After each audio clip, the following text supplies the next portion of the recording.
Alright, what's going on, guys? Trev back again, here to bring you another video. This one's going to be doing my second Q&A type video leading up to the final episode of The Walking Dead Season 5, Episode 16, Conquer.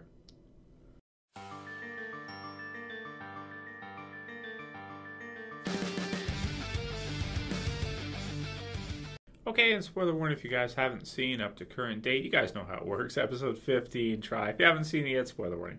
Yeah, so got another round of questions for you guys. Have so many in, private messages and everything. It's just, it's crazy. The amount of messages this week I'm trying to organize and trying to pick and things like that. So far, I've been going off what I got pretty much right after the episode aired, and I'll look through the rest and pick out the best ones for this weekend for the Q&A for you guys, because there is just, man, it's crazy when you get a really great episode like episode 15 of The Walking Dead, just how much traffic there is online for it, and just how many messages and people sending, and just, video requests and stuff like that, and people asking, do you read comments and stuff? It's like, well, I do, but how many comments a day? How many people can I reply to in comments a day? I mean, if I get 20,000 comments in the channel, or that many, how am I supposed to read all those or respond to? It's just too many. There's no way. And that's like on a daily basis for a few days after each episode airs. So there's just no way I can get to them all.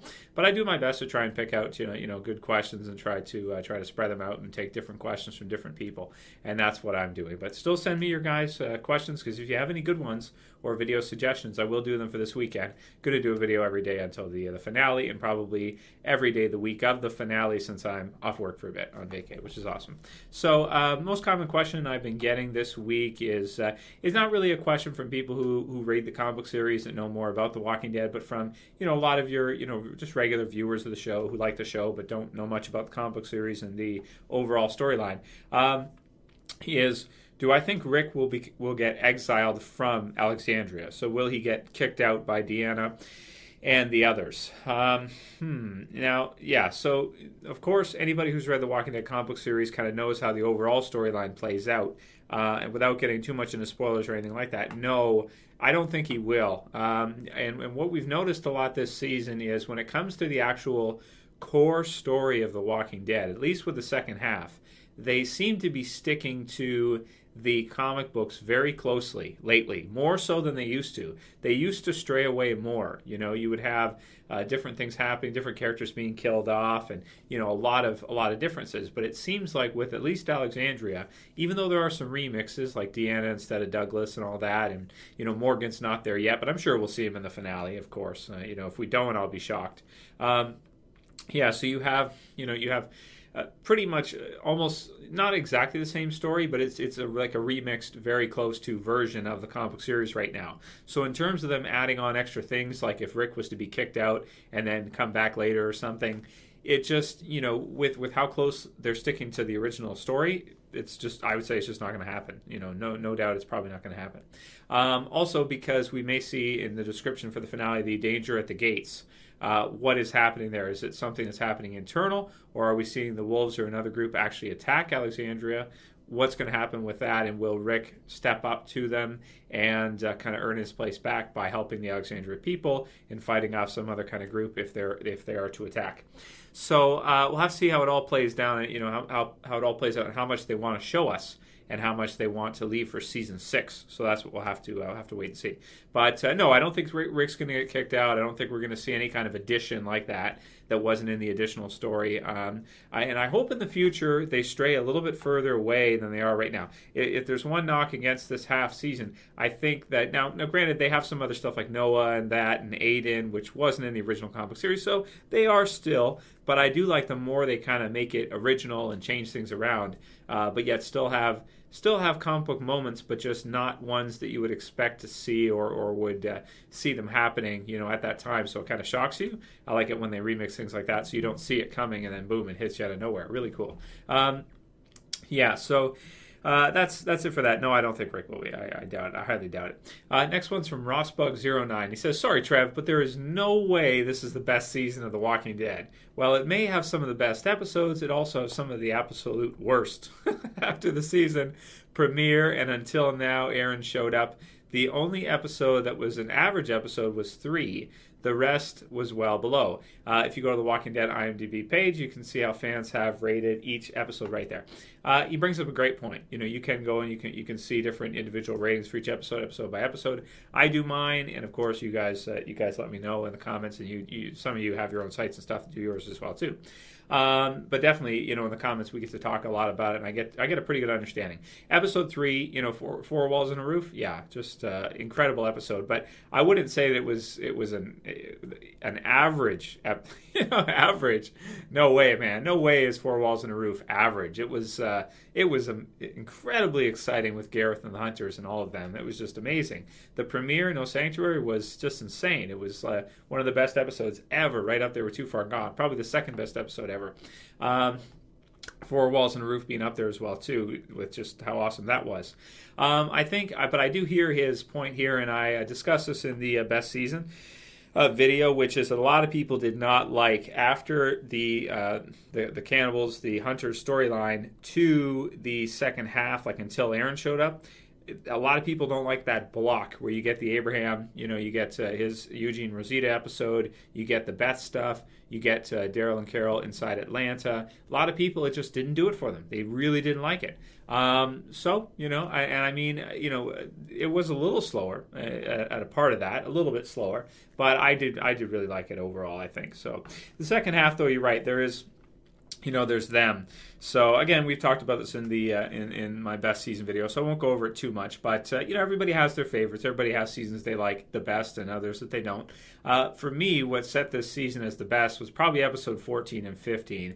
Seeing those two, seeing especially the Rick versus Peter fight, even just that, and I'm sure the finale is going to be awesome too. Plus, you've had Morgan come back, and you've brought him in a few little clips there in the premiere, the mid-season. Just getting to see him real quick, and then not again, and then I'm sure we'll see him in the finale. Granted, if he doesn't show up for the finale, then we may have a case for this not being the best season, but I'm sure he will. I mean, I would be very surprised if he didn't even show up at all in the finale or anything. Or if they killed him off right away, then we may have to re-examine this. If he shows up and he just gets killed right away, we may have to re-examine this best season ever thing. But as long as the finale continues with 14 and 15 in terms of quality, like same kind of quality, for me, this is my favorite season for sure.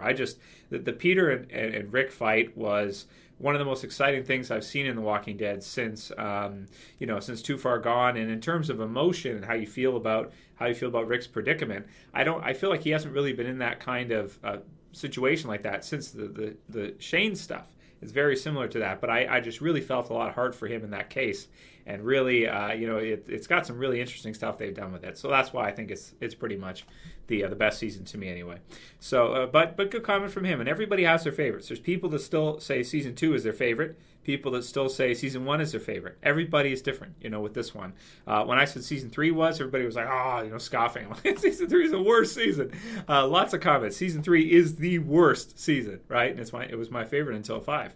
So, there it is, right? Season 4 was great as well, too. So, it's tough. It's tough to say.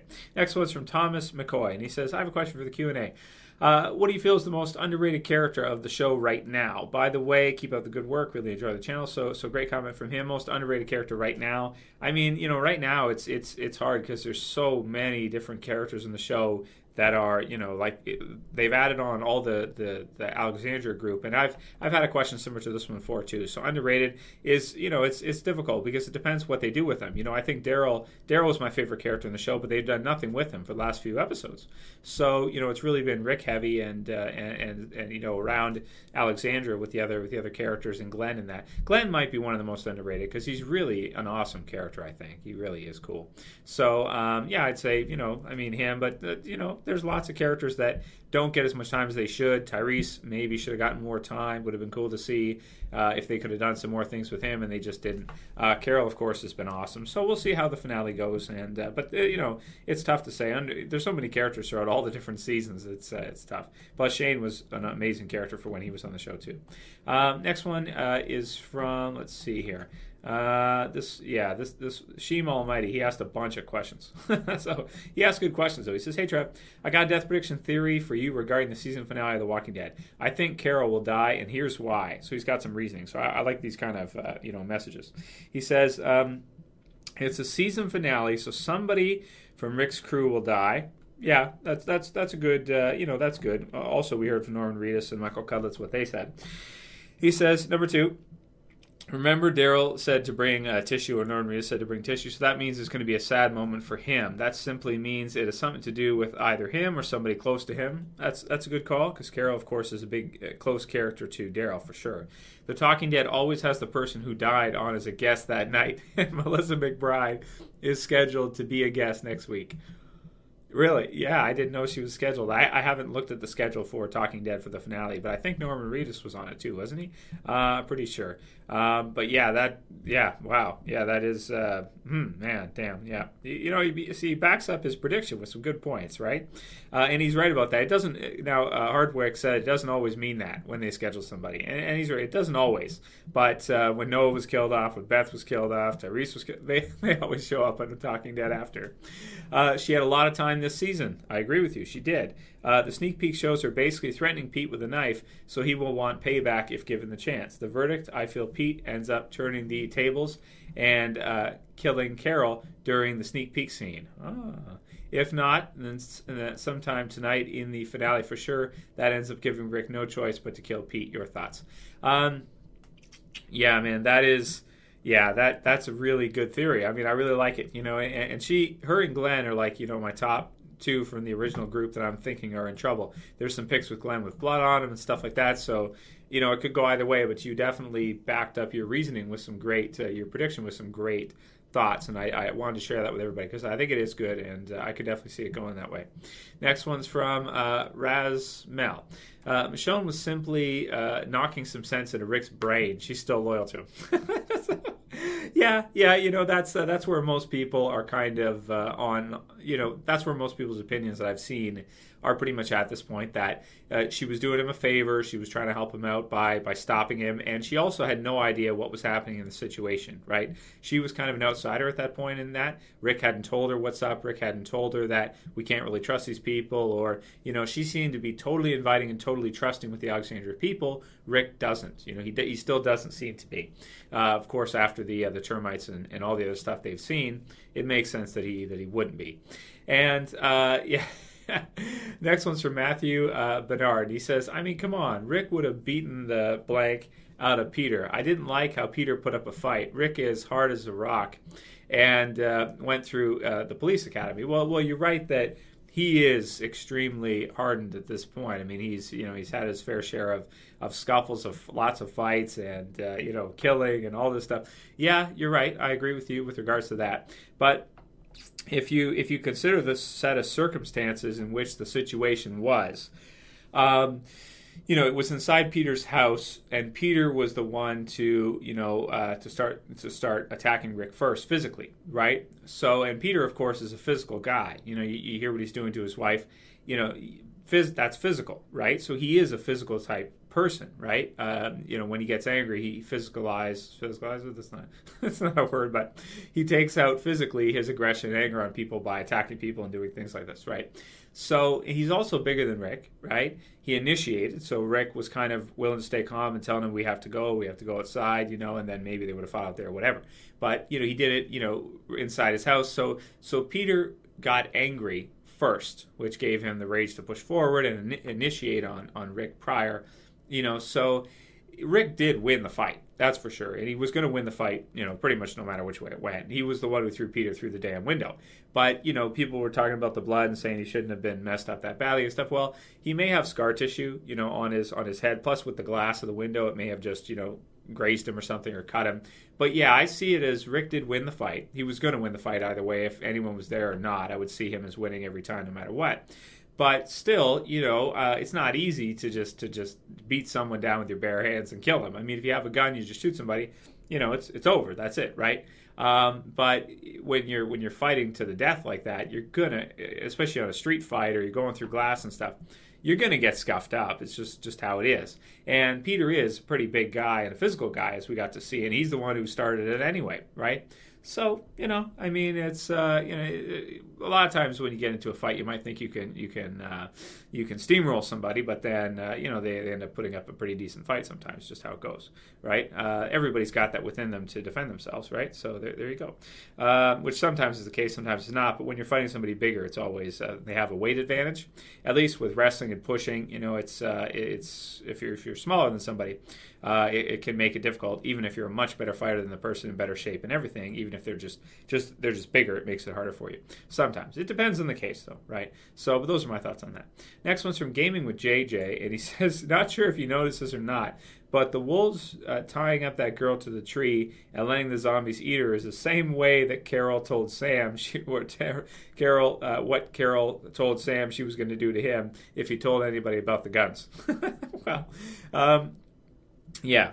So now everybody knows about the guns because Rick has pulled out his gun, but we're not sure if that was the gun that he was given because he's a police officer or not. But I'm not sure if Michonne had one, did she? So I don't know. I'm not 100% clear on that, but it seems like, yeah, they know about the guns now, and that particular gun that Rick pulled out, that they must have snuck them in, that kind of thing, or stolen them, basically, taken them from the stash, so to speak. So yeah, good stuff.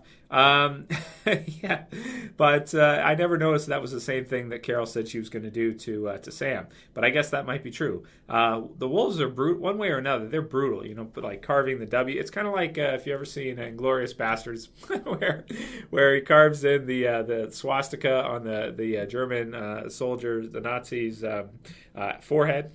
It's just terrible, right? And it's kind of similar to that in a way. And what they do is just brutal, like dismembering people and really, really brutal.